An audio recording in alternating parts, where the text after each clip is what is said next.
Scott comes in from Transtar because at that point you're ready to do some prep work. Absolutely. So what we've done here is the body was sent to the body shop, went ahead and did the prep sanding that was necessary. Factory 5 gave us a really solid body to work with. Everything was clean, so all we had to do was go through a couple of little cast lines, remove it, smooth them down, put a little bit of body filler on it,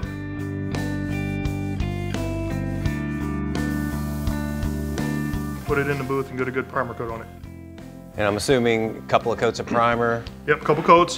Basically the initial process is going to be to get the primer on there, lock it back, go back and check for any minor imperfections, anything you want to perfect, and just tighten up a little bit more, maybe a little bit of glaze, and then back in the booth for a little bit more primer. Yep, get it to probably 400 grit. 400 grit. At that point you're ready for a sealer. Absolutely. I'm assuming probably like just a single stage, one shot.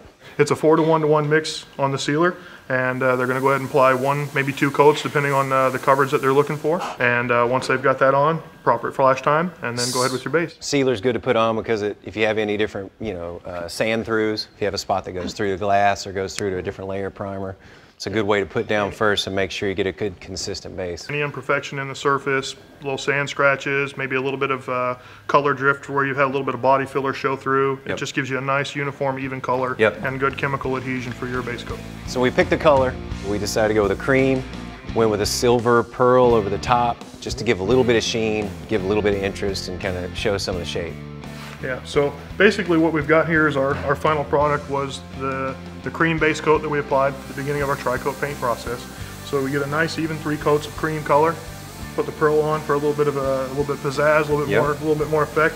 Basically that's going to give us a nice bright highlight on our rolls, and then on the side tone area you're going to get a little bit of a shadow, a little darker color. Just gives the car a little bit more pop when you get it out in the sun, a little bit more life. And then to protect it all you get a flat clear, semi-flat clear. And with that we don't have to rub it. With a Nobody semi-flat, likes to it's so nice. Yes, much better.